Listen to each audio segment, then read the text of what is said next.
Faut que je fasse un nouveau truc. Faut que je sorte de ma zone de confort. C'est chiant la routine. Bonjour, je suis Sir Raphaël. Aujourd'hui, nous aurons une parenthèse sur la routine et ses bénéfices.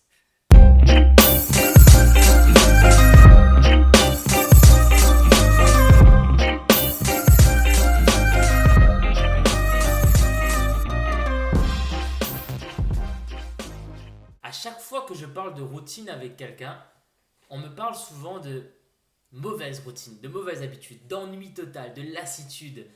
Et pourtant, la routine, c'est quelque chose qui est ancré dans notre vie. Vous avez l'habitude de vous réveiller d'une certaine façon. Vous avez l'habitude de vous préparer à manger d'une certaine façon. Vous avez l'habitude d'aller dormir d'une certaine façon. Donc, on a tous des routines qui régissent notre vie, puisque c'est ça en fait. L'idée, c'est que nos routines sont les processus, les mécanismes, les programmes qui font en sorte que notre corps, notre vie fonctionne d'une certaine manière. Alors oui, il y a ces personnes qui me disent moi, j'ai pas envie de me mettre en couple, par exemple, parce qu'on va tomber dans une certaine routine et je vais me lasser de la personne avec qui je suis. Il y a des personnes qui vont me dire moi, j'aime pas mon travail parce qu'on fait tous les jours la même chose. Et pourtant, les personnes qui sont d'un niveau professionnel, je prends les sportifs de haut niveau par exemple, font tous les jours la même chose. Les personnes qui sont les plus riches sur cette terre font tous les jours la même chose. Les personnes qui sont les plus heureuses sur cette terre font tous les jours la même chose. Alors qu'est-ce qui fait la différence entre ces personnes qui font tous les jours la même chose et qui en tirent un bénéfice maximum et vous qui faites tous les jours la même chose et pourtant vous vous sentez ennuyé, lassé, en manque d'énergie? La première différence que j'observe, c'est que certains voient la routine comme un process, une marche à suivre qui leur permet de lancer le bon programme. Imaginons un instant que vous êtes un ordinateur. Pour lancer cet ordinateur-là, vous avez besoin d'appuyer sur le bouton On. Ensuite, le bouton On enclenche le logiciel et ce logiciel enclenche la mise en activité de cet ordinateur-là. Vous fonctionnez exactement pareil. Il faut que vous trouviez ce bouton On, c'est-à-dire cette action à faire qui vous déclenche un état de bonheur. Prenons le cas d'un chanteur qui veut se mettre dans une position parfaite pour pouvoir interpréter son texte, pour pouvoir aller sur scène, pour pouvoir donner de l'émotion sur scène. Donc forcément, juste avant, pour pouvoir vivre ce moment pleinement, il va devoir se préparer. Et dans cette préparation-là, il va notamment faire des exercices de respiration, des exercices vocaux pour ses cordes vocales, et il va également faire un exercice de relaxation ou d'excitation, ça va dépendre de la personne, pour pouvoir aller sur scène et échanger cette énergie. Dans votre vie de tous les jours, vous pouvez le faire également. Imaginons maintenant que vous arrivez au travail. Vous faites ce qu'il faut pour que vous démarrez votre journée de la meilleure façon. Vous vous installez correctement, vous prenez votre temps, vous échangez avec vos collègues si vous en avez. Vous préparez votre journée. Et à ce moment, qu'importe la journée que vous avez, vous vous êtes déjà mis dans un état fécond pour pouvoir avancer et progresser dans votre journée. La deuxième différence que j'observe, c'est que les personnes qui ont conscience que les routines peuvent être un élément puissant ont créé une organisation autour d'elles. Elles ont défini une priorité. Prenons le cas d'un sportif, il a créé une priorité, devoir exceller sur le terrain tous les jours.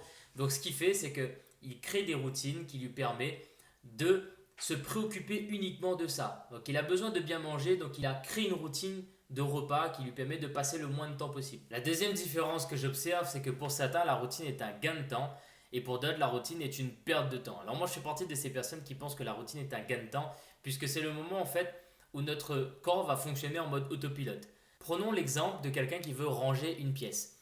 Il y a ces personnes qui sont organisées et qui, pour ranger une pièce, vont ranger d'une certaine manière, dans un certain ordre, et ont l'habitude de le faire dans cet ordre-là, et ça va aller très vite. Puis il y a une autre personne qui se dit, moi j'ai pas de routine pour ranger, je range à l'instinct, et donc je prends ce qu'il y a à ranger là, je vais là, je vais là, je vais là, je vais là, et au final elle va passer beaucoup plus de temps, beaucoup plus d'énergie, et puis il n'y aura pas de lien, c'est-à-dire elle va ranger une pièce, pour ranger cette pièce-là, elle va devoir déménager l'autre, et quand elle aura fini de ranger celle-là, il faudra ranger l'autre, et elle va redéménager, et ainsi de suite, il faudra qu'elle revienne entre les deux pièces à chaque fois. Et puis, il y a une dernière différence sur laquelle j'aimerais attirer votre attention, c'est la différence entre les routines qui sont faciles à prendre et difficiles à perdre, et les routines qui sont difficiles à prendre et encore plus difficiles à perdre. Puisque une routine est clairement, par définition, une habitude et quelque chose que vous effectuez au quotidien. Donc c'est difficile de perdre une habitude. Et c'est encore plus difficile quand vous perdez une habitude qui vous donne un plaisir immédiat et constant. Et qu'en plus vous voulez le remplacer par des habitudes plus saines qui vous provoquent une certaine douleur au moment même. Prenons le cas d'une personne qui a l'habitude de manger des chips devant la télé. Donc le soir, quand il arrive, il rentre, il se pose devant la télé, il mange son paquet de chips et il fait rien d'autre. Il a un plaisir immédiat et je le comprends puisque de toute manière, il a passé une journée à travailler, il a juste une seule envie, c'est d'évacuer la pression qu'il a eue et de profiter d'un instant pour lui. Prenons le cas maintenant d'une personne qui, en rentrant du travail, décide d'aller faire du sport. C'est une douleur immédiate, puisqu'en plus de sortir du travail, il doit aller faire de l'exercice physique, se dépenser encore. Sur le coup, dans les premières semaines, ça va être une douleur pour lui parce qu'il va fournir deux efforts. Et puis au final, petit à petit, ça va devenir une habitude pour lui d'aller au sport le soir et ça va devenir ce moyen d'évacuer. Ça va même devenir un exutoire. C'est-à-dire que toute la journée, quand il sera au travail, il va penser qu'à une seule chose, c'est la dose de sport qu'il va devoir se mettre pour pouvoir justement évacuer ce qu'il est en train d'accumuler au quotidien. En dernier exemple, je pourrais vous donner la personne qui sort du travail et dès qu'elle rentre, la première chose qu'elle fait, c'est qu'elle dépose toutes ses affaires, elle se pose un instant et fait un exercice de respiration. C'est quelque chose qui est ennuyant, c'est quelque chose qui paraît inutile, c'est quelque chose qui n'est pas habituel en fait pour la plupart des gens. Et pourtant, c'est un exercice qui est très puissant puisque quand vous sortez du travail, vous avez ce moment où pendant 10 minutes, vous vous coupez totalement. Et cette coupure vous permet en fait de faire une meilleure transition entre votre vie professionnelle et votre vie personnelle qui recommence à nouveau. Et puis c'est un petit moment que vous vous accordez à vous-même. Donc la dernière chose que j'ai à vous dire, c'est pour parler de routine, c'est qu'il n'y a aucune routine qui est ennuyante. Il y a les bonnes routines qui vous permettent d'avancer, de vous énergiser, et il y a les autres routines qui sont tout aussi bonnes, qui vous permettent d'avoir des plaisirs à certains moments. Ce que je vous invite à faire, ce que je vous conseille également, c'est de créer des routines qui vous permettent d'avoir du temps pour vous, qui vous permettent de passer du temps avec les personnes que vous aimez, qui vous permettent d'avoir une vie saine et de qualité et qui vous permet d'être le plus performant possible. Et pour ça, vous n'avez qu'une seule chose à faire, c'est de trouver qu'est-ce que vous avez envie de faire au quotidien et d'axer votre vie autour de ça ou autour de soi.